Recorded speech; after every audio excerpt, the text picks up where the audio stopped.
Ya, shalom saudara, selamat malam.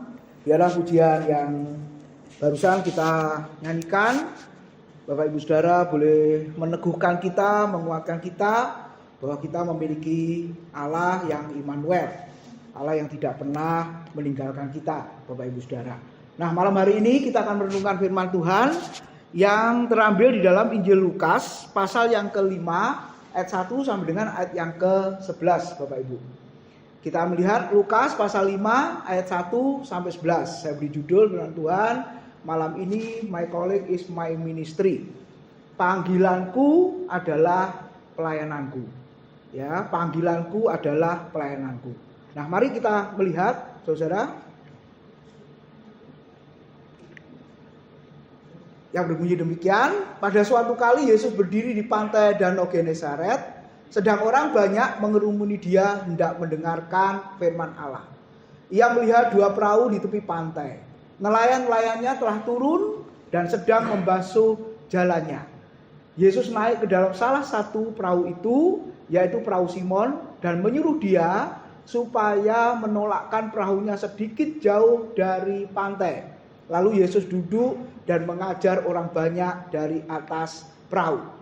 Setelah selesai berbicara, Yesus berkata kepada Simon, sama-sama 2-3, bertolaklah ke tempat yang dalam dan tebarkan jalamu untuk menangkap ikan. 5, Simon menjawab, Guru, sama-sama, telah sepanjang malam kami bekerja keras dan kami tidak menangkap apa-apa.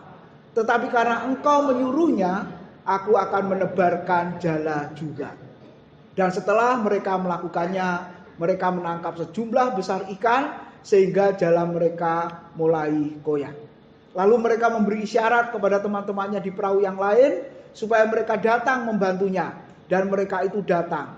Lalu mereka bersama-sama mengisi kedua perahu itu dengan ikan hingga hampir tenggelam. Sama-sama 2-3. Ketika Simon Petrus melihat hal itu, ia pun tersungkur di depan Yesus dan berkata, Tuhan, pergilah daripadaku, karena aku ini seorang berdosa. Sebab ia dan semua orang yang bersama-sama dengan dia takjub oleh karena banyaknya ikan yang mereka tangkap. Demikian juga Yakobus dan Yohanes anak-anak Zebedeus yang menjadi teman Simon. Kata Yesus kepada Simon, sama-sama, jangan takut, mulai dari sekarang engkau akan menjala manusia.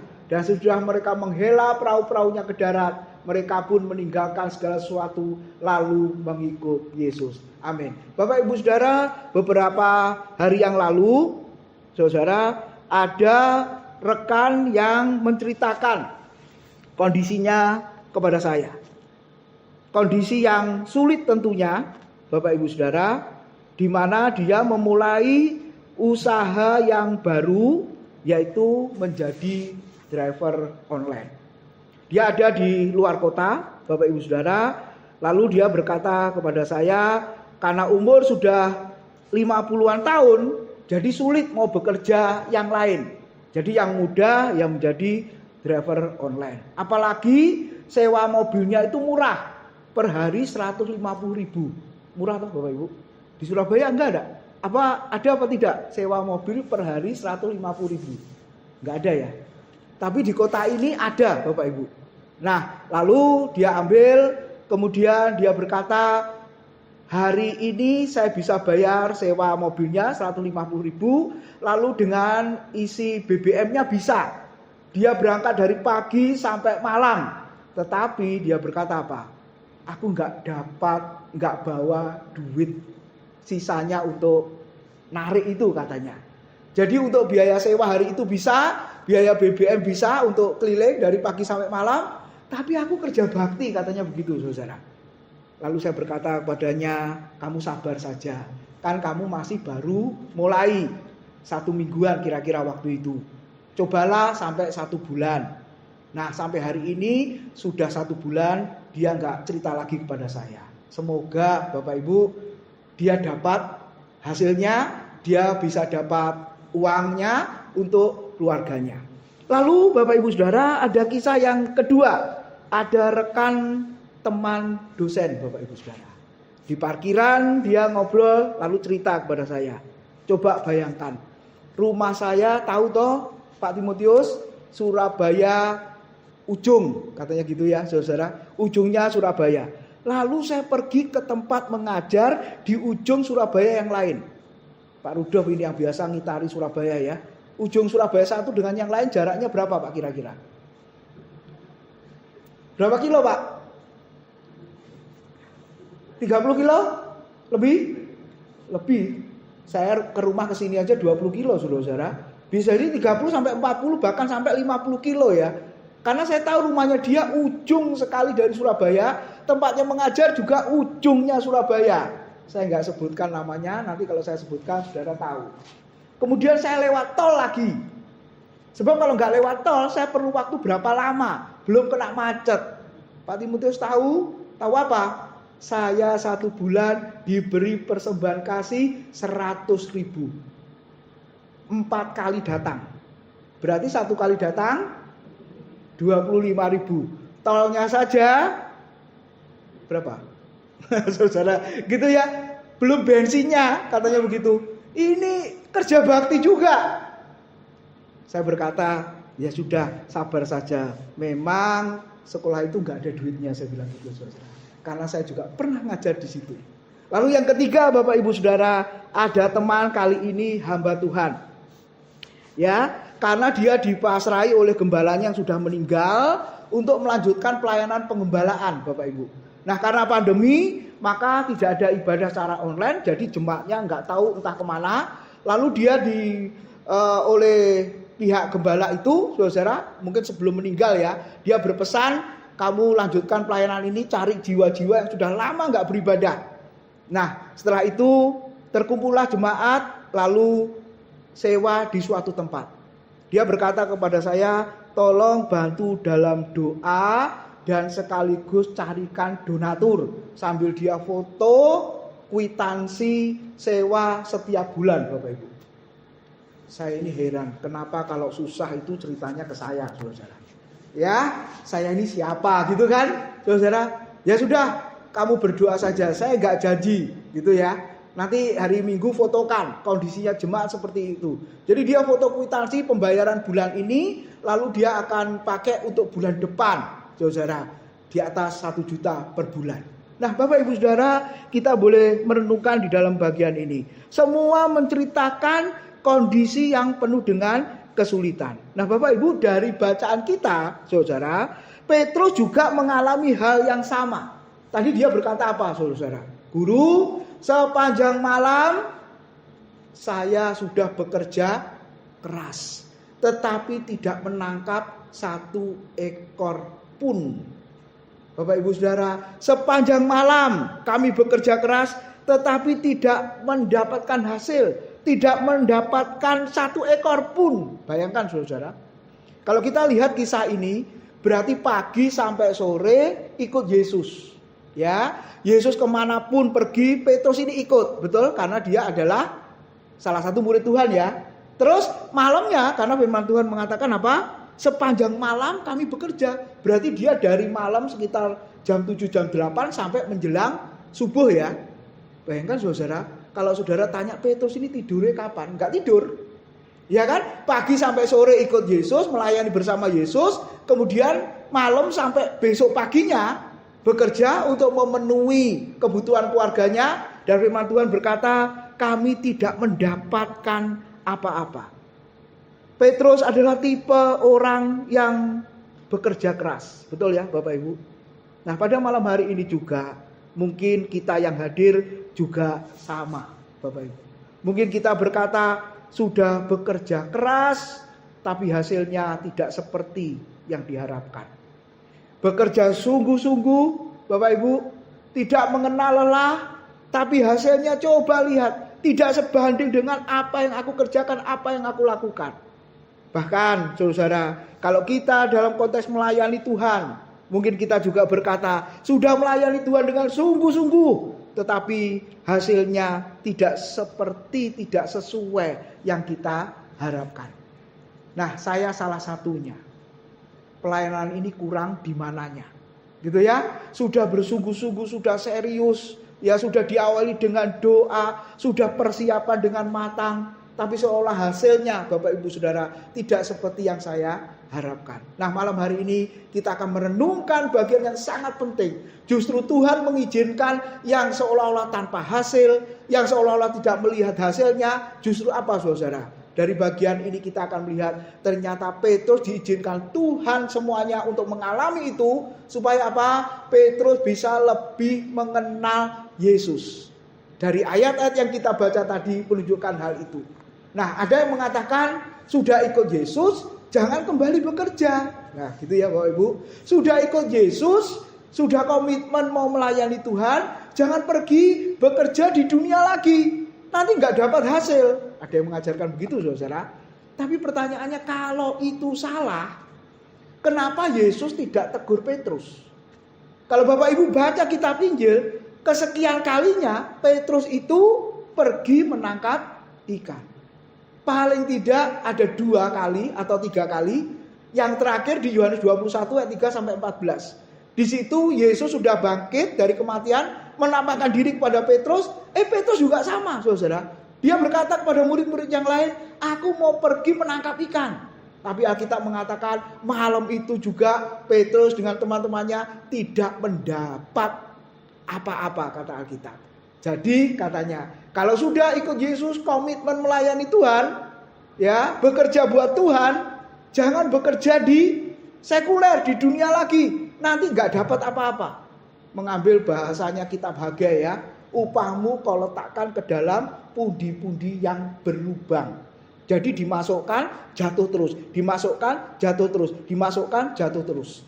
Saya berkata kepada orang ini, konteksnya beda. Ya toh? Kalau di kitab Hagai itu konteksnya umat Tuhan tidak memprioritaskan rumah Tuhan, tidak memprioritaskan pelayanan.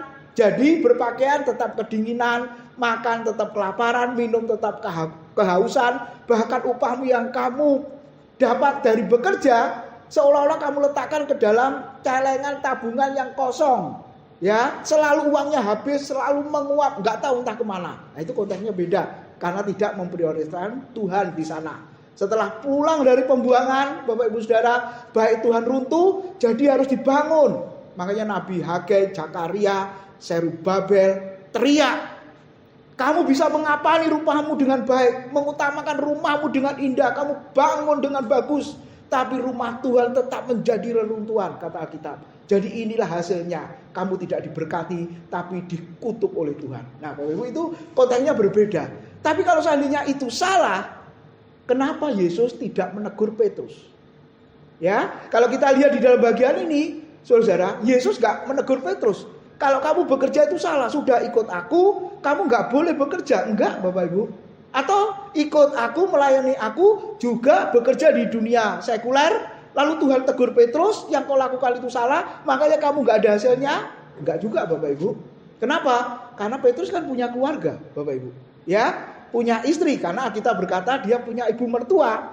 Ya, memang gak disebutkan punya anak. Tapi paling tidak Petrus sebagai suami, sebagai bapak yang benar-benar bertanggung jawab atas kehidupan keluarganya.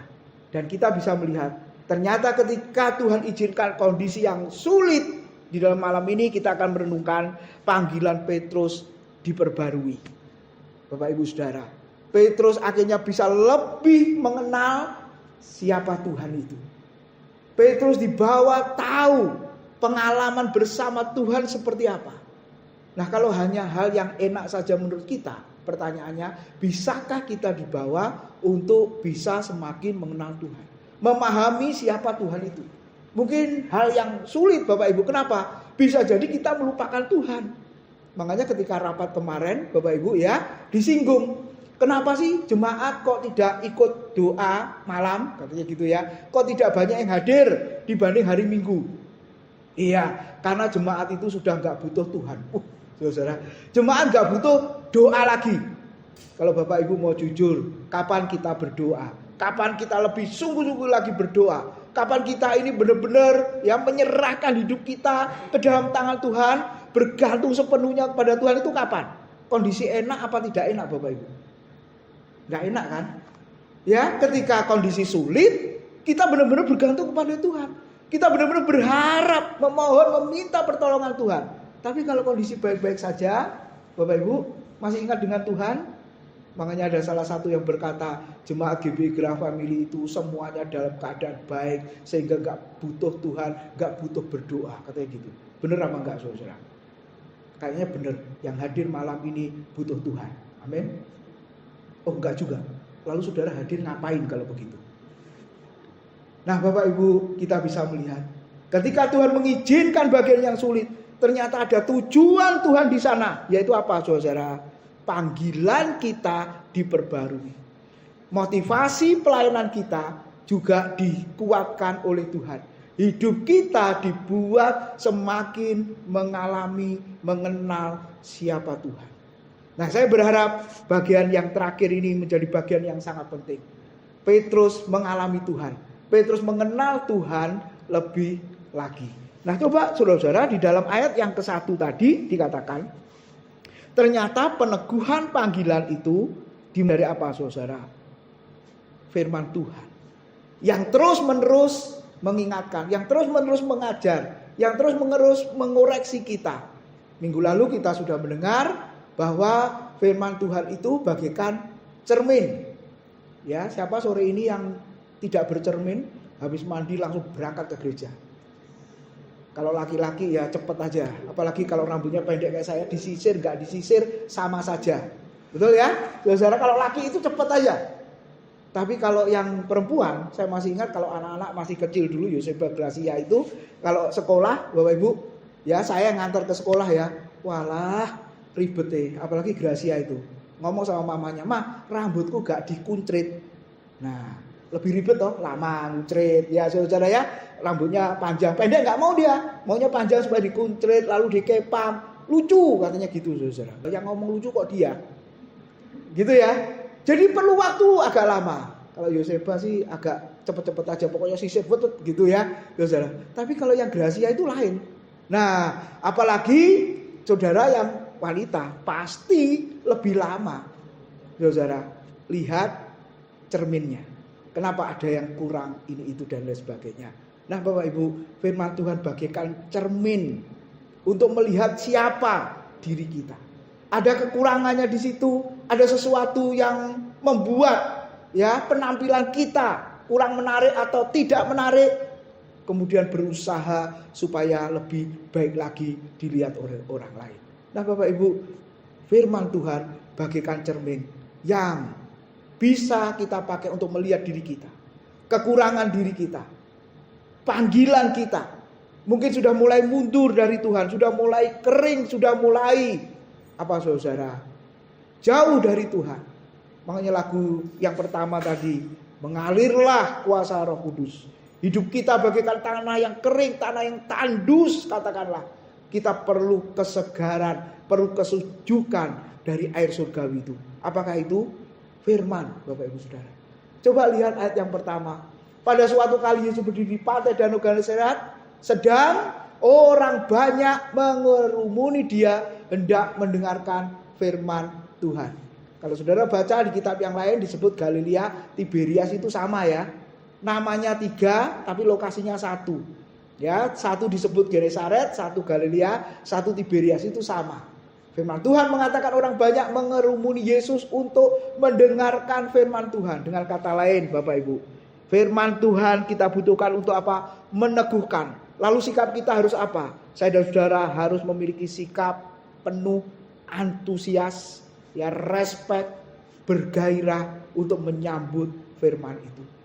Nah saya berharap kita jangan sampai merasakan atau berkata bosan dengan firman. Firman Tuhan berkata, firman itu diumpamakan seperti makanan. Betul, saudara? Saudara pernah bosan nggak makan? Ada yang berkata, aku sudah bosan makan, berarti dia sama dengan bosan hidup, saudara. Tadi siang dipanggil dosen, Bapak Ibu Saudara, ya mestinya saya nggak mau pulang ya, langsung aja ke sini karena posisi restorannya di Raya Kupang Indah itu, saudara. Ya, hampir sore tadi Bapak Ibu, ya sudahlah pulang gitu ya. Kalau enggak ya lebih enak langsung, tapi istri ketinggalan nanti karena dia enggak ikut. Aduh, yang namanya makan Bapak Ibu Saudara, kok jadi bosen ya? Padahal enak-enak loh Pak di situ. Ibu ya, enak-enak. Saya nggak pernah makan di situ saudara gitu ya. Ini enak-enak tapi kok rasanya, wah ini ada masalah ini. Ternyata benar yang umur 52 ke atas itu senasib Bapak Ibu. Kita semua minum apa?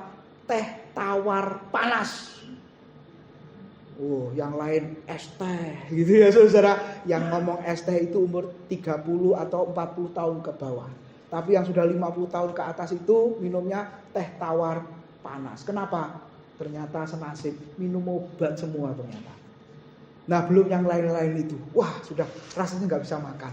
Nah berarti ada kelainan ya, ada sakit. Sehingga berkata bosan makan yang model begini. Nah Bapak Ibu sama loh. Kalau orang Kristen sudah bosan dengan firman, tidak seperti orang banyak penuh antusias untuk dengarkan firman, berarti dalam hidupnya sakit, bermasalah saudara saya. Nah saya berharap malam hari ini kita penuh antusias terhadap firman. Kenapa? Karena firman Tuhan itu dapat meneguhkan kita. Lalu kita bisa melihat berikutnya. Ini yang luar biasa. Firman Tuhan berkata Yesus mengajar di atas perahu. Bapak Ibu, saya masih ingat ketika baru lulus. Waktu itu saya diutus ke Bitung, Sulawesi Utara ya, dekat Manado. Nah itu kan pelabuhan ya. Lalu ada jemaat yang punya usaha kapal ikan. Nah lalu waktu itu beli kapal baru. Ya orang sana itu kalau ada usaha baru itu mesti pendetanya dipanggil. Jadi benar-benar dihargai itu yang namanya pendeta, dihormati yang namanya hamba Tuhan itu saudara. Pak, bisa ya doakan kapal, sebentar lagi akan dipakai kapalnya untuk nangkap ikan. Oh ya bisa. Jadi gembala dengan seluruh jemaat diundang saudara. Lalu kita naik kapal ikan itu lumayan agak besar. Lalu kita dibawa ke agak tengah dari laut. Saya bisa merasakan waktu itu Yesus mengajar di atas kapal ya. Ada sensasinya Bapak Ibu. Goyang kiri, goyang kanan. Karena itu laut besar. Ya, Sulawesi Utara, Bitung itu kan ada Pulau Lembeh, itu laut besar saudara. Kita ada cabang, ada jemaat di Pulau Lembeh itu. Kalau di peta kecil Bapak Ibu. Ya, kita mesti ke sana naik kapal setiap hari Jumat lalu ibadah di sana. Goyang kiri, goyang kanan. Jemaat dengan seluruh karyawan diundang, kita berdoa, lalu saya menyampaikan firman Tuhan. Saya ingat, wah Yesus waktu itu di hadapan banyak orang, dia juga berkhotbah di sana. Bapak Ibu Saudara, firman Tuhan terus diajarkan dimanapun, kapanpun, tidak peduli tempatnya. Tidak harus di dalam rumah Allah, di dalam gereja, khotbah itu diberitakan. Tapi firman Tuhan mengajar pada kita dimanapun. Dengan kata lain Bapak Ibu, tempat ya bukan menjadi masalah, bukan menjadi hambatan. Untuk apa? Untuk memberitakan firman Tuhan. Jadi kita punya gairah, punya semangat untuk mendengar dan belajar firman. Apalagi zaman sekarang online ya Bapak Ibu ya, firman Tuhan lebih banyak lagi diberitakan. Jadi yang pertama yang kita renungkan pada malam hari ini, firman Tuhan yang kita dengar Bapak Ibu meneguhkan kita, meneguhkan panggilan kita, membawa kita untuk semakin mengenal Tuhan. Lalu yang kedua, kalau kita lihat Bapak Ibu, nah ayat 4 dan 5 ya ada dualisme ya, pekerjaan dan pelayanan. Apakah dibedakan? Nah, ada yang membedakan. Saudara, dulu zaman full time. Tinggalkan pekerjaan ya, lalu full melayani Tuhan. Ada yang begitu ya. Saya masih ingat dulu ada rekan-rekan yang seperti itu. Kalau menurut Pak Timotius gimana? Tak tinggalkan enggak pekerjaannya? Enggak usah, jangan. Justru ketika engkau bekerja, engkau bisa mensupport pelayanan pekerjaan Tuhan. Oh enggak, kan bekerja itu kan kutuk.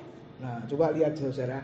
Persoalan Adam dan Hawa sudah jatuh ke dalam dosa sehingga bekerja ekstra keras sampai dikatakan apa? Untuk mencari makananmu. Loh, bukan untuk beli mobil, beli rumah loh Bapak Ibu. Untuk mencari makan saja engkau harus bekerja keras, keluar keringat. Tapi banyak orang keluar keringatnya waktu makan Bapak Ibu. Ya waktu makan keringatnya luar biasa gitu ya. Tapi waktu kerja gak keringatan karena di AC kerjanya, makannya gak di ruang AC. Nah Bapak Ibu, dengan berpeluh engkau akan mencari makananmu sampai engkau kembali menjadi tanah. Persoalan manusia jatuh dalam dosa lalu tanah terkutuk, bekerja ekstra keras itu memang iya. Tapi sesungguhnya apakah bekerja itu sendiri merupakan kutuk? Bapak Ibu, oh tidak. Kalau kita baca Kejadian 2 ayat yang ke-15 mengatakan apa? Tuhan Allah menempatkan manusia itu ke dalam Taman Eden untuk mengusahakan dan memelihara taman itu. Jadi perintah Tuhan kepada Adam dan Hawa untuk bekerja itu jauh sebelum mereka jatuh dalam dosa. Jadi bekerja bukan kutuk, bukan. Bekerja itu adalah mandat budaya, perintah Tuhan. Nah, yang menarik kalau saudara lihat Matius 20 ayat 1 ya. Saya bacakan di situ. Adapun hal kerajaan surga sama seperti seorang tuan rumah yang pagi-pagi benar keluar mencari pekerja-pekerja untuk kebun anggurnya. Matius 25 ayat 14, saudara-saudara. Sebab hal kerajaan surga sama seperti seorang yang mau bepergian ke luar negeri yang memanggil hamba-hambanya dan mempercayakan hartanya kepada mereka. Bapak Ibu, kalau namanya perumpamaan biasanya apa? Hal kerajaan surga seumpama. Tapi dalam dua perikop ini, walaupun yang satu tentang perumpamaan bekerja di kebun anggur, yang satu perumpamaan tentang talenta, ayat itu tidak mengatakan hal kerajaan surga seumpama pekerja yang pagi-pagi benar keluar mencari orang-orang supaya bekerja di kebun anggurnya. Enggak. Soal talenta, Bapak Ibu, tidak mengatakan hal kerajaan surga seumpama seperti seorang tuan yang bepergian ke luar negeri lalu mempercayakan hartanya kepada hamba-hambanya. Tidak. Tapi dua bagian ini mengatakan apa, saudara? Hal kerajaan surga sama. Bapak Ibu Saudara, bekerja di kebun anggur, duniawi apa rohani? Pasti orang menjawab, itu duniawi. Saya masih ingat ada hamba Tuhan, Bapak Ibu, dia pengusaha. Ya, lalu dia diminta untuk jadi gembala, kemudian dia berkata, jangan, aku nggak mau jadi gembala. Loh kenapa Pak nggak mau jadi gembala? Aku kan masih duniawi. Dia bilang gitu. Aku masih bekerja.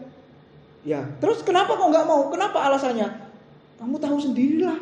Kalau di dalam dunia kerja itu ada tipu-tipunya sedikit, suap-suap sedikit. Ya menurut dia sedikit, tapi menurut kita bisa jadi banyak ya. Jadi aku ini masih duniawi. Jangan, nggak mau aku. Katanya gitu. Bapak Ibu lihat ya. Kalau seandainya dia pengusaha lalu jadi gembala, bagus. Gak mungkin gerejanya itu defisit, saudara. Kenapa? Karena duitnya selalu ada. Dia yang support terus. Gitu kan? Coba kalau dia tinggalkan pekerjaannya, tinggalkan usahanya. Ya mungkin seperti teman saya itu, saudara. Kwitansinya langsung dikirim. Gitu ya. Ini bantu doa atau bantu transfer. Kan gitu toh, saudara. Tapi menurut Yakobus bukan hanya didoakan memang. Tapi juga harus ditransfer juga ya. Nah Bapak Ibu, kita lihat ya. Ternyata kalau bekerja di kebun anggur itu duniawi, tapi kalau kerajaan surga itu rohani. Mati. Nah, ya, itu rohani. Jadi kan beda, Bapak Ibu. Tapi firman Tuhan mengatakan enggak ada bedanya. Jadi kalau kita masih membedakan, saudara, kita harus kembali ke firman Tuhan. Ternyata enggak berbeda. Antara pekerjaan, antara pelayanan. Apalagi surat Paulus mengatakan dengan jelas di Kolose ya, kalau engkau melakukan segala sesuatu sama seperti melakukannya untuk Tuhan. Hei hamba-hamba, bekerjalah bukan karena engkau punya tuan gitu ya, saudara, di dunia ini, tapi engkau punya tuan di surga. Nah, Bapak Ibu, ternyata antara yang rohani dengan yang duniawi itu sama. Makanya di judul tadi, panggilanku adalah pelayananku, panggilanku adalah pekerjaanku, artinya apa? Tuhan tempatkan kita bekerja di mana, Tuhan tempatkan melayani di mana. Ternyata semuanya itu adalah panggilan Tuhan atas kita.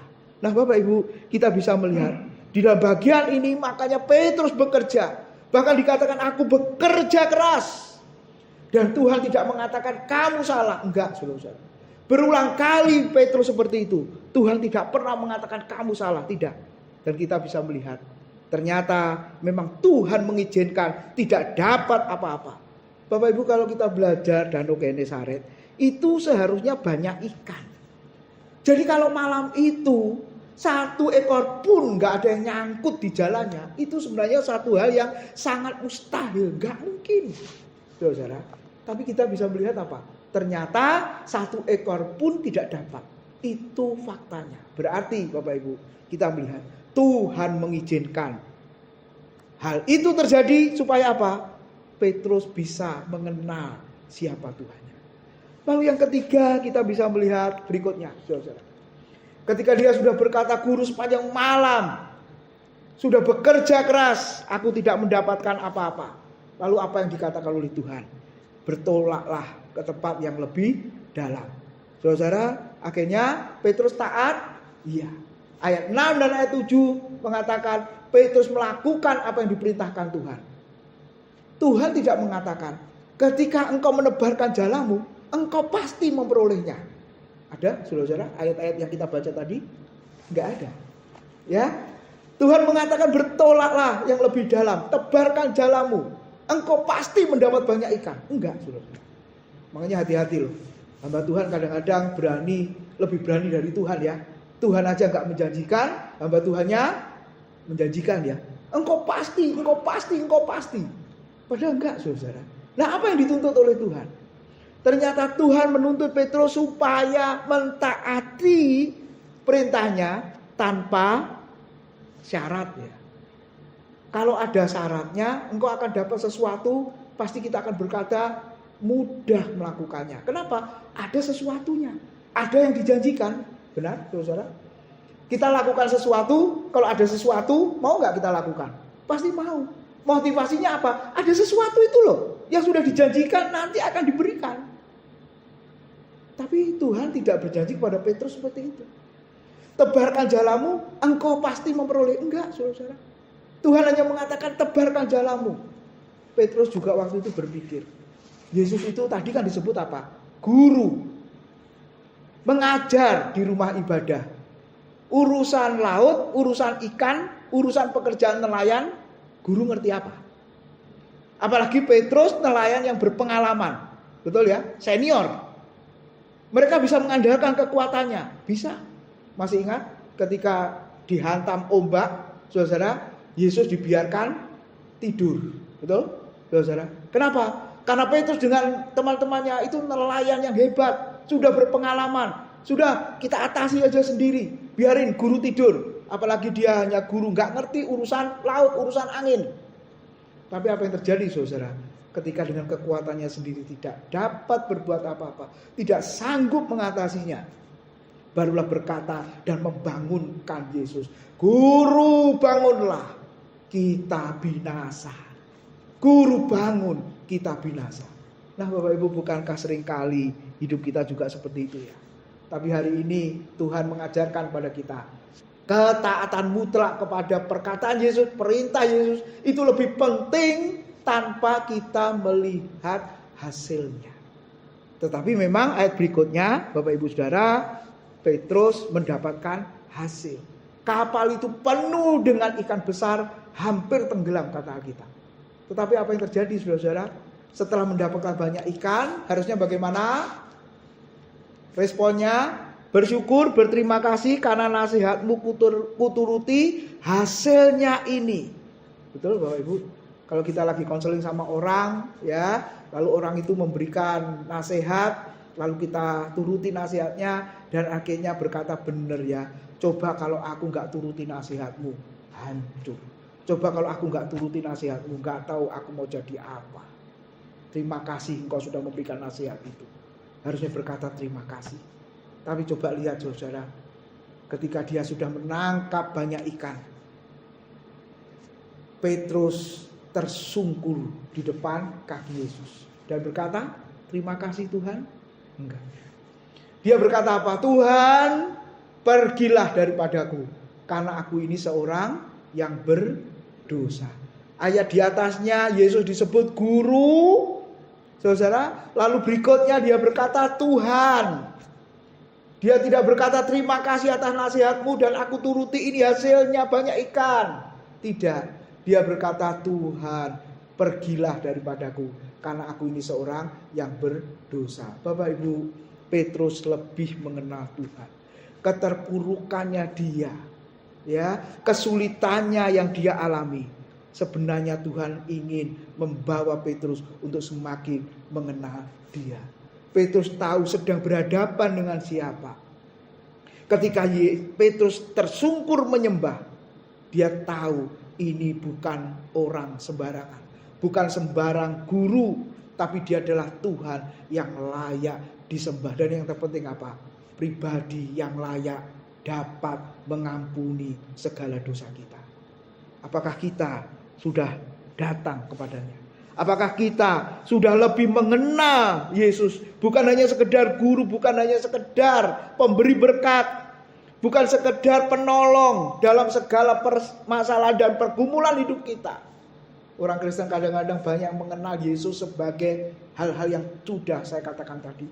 Tapi pertanyaannya, berapa banyak orang Kristen mengenal Yesus yang adalah Tuhan, yang menjadi objek iman, objek penyembahan itu. Dan kita berkata, ampuni aku karena aku ini seorang yang berdosa. Bahkan dikatakan, pergilah karena engkau pribadi yang suci, aku orang yang najis. Engkau yang kudus, aku orang yang berdosa. Aku tidak layak menghampiri engkau, pergilah. Berapa banyak orang Kristen yang seperti itu, Bapak Ibu Saudara. Dan kita bisa melihat, saudara, akhirnya panggilan Petrus diperbarui. Pengenalannya akan Tuhan diperbarui. Nah, seharusnya hidup saya, hidup saudara seperti itu. Terus diperbarui, terus diperbarui. Terus dibawa semakin mengenal Tuhan. Semakin lebih dalam lagi mengenal Dia. Melalui apapun, saudara-saudara. Dan malam hari ini, kalau kita mengalami kesulitan, kita berkata seperti Petrus, seperti 3 kisah yang saya ceritakan di awal tadi. Seolah-olah kita berkata, sepanjang malam aku sudah berusaha. Sepanjang malam aku sudah bekerja keras, tapi aku tidak mendapatkan hasil. Kita semua sama, Bapak Ibu. Berarti Tuhan ingin kita diajar untuk semakin mengenal Dia. Dan setelah itu ayat 9 sampai dengan ayat ke-11. Ada janji Tuhan ya di situ. Saudara, jangan takut. Mulai dari sekarang engkau akan menjala manusia. Dan Alkitab mengatakan apa, saudara? Setelah itu Petrus meninggalkan segala sesuatu lalu mengikut Yesus. Panggilannya diperbarui kembali. Nah, biarlah firman Tuhan malam ini menguatkan, meneguhkan panggilan kita untuk melayani Dia dan hidup bagi Dia. Mari kita berdoa. Terima kasih buat kebenaran firman-Mu malam hari ini. Tuhan, mungkin di antara kami seperti Petrus, sudah bekerja keras, sudah berusaha, tapi hasilnya tidak seperti yang kami harapkan. Tetapi kami tahu dari kebenaran firman-Mu, Tuhan mengizinkan semuanya itu supaya Petrus lebih mengenal Tuhan. Demikian juga kami bersyukur ya Tuhan, kalau Engkau mengizinkan hal yang sulit, yang tidak kami harapkan terjadi dalam hidup kami, biarlah Engkau mencelikkan mata rohani kami, supaya kami boleh lebih mengenal Engkau. Terima kasih Tuhan, Engkau memberkati anak-anak-Mu, baik yang ada di gereja maupun yang ada di rumah masing-masing. Biarlah firman Tuhan menjadi bagian yang indah. Terima kasih Tuhan. Dalam nama Tuhan Yesus, kami sudah berdoa dan mengucap syukur. Amin.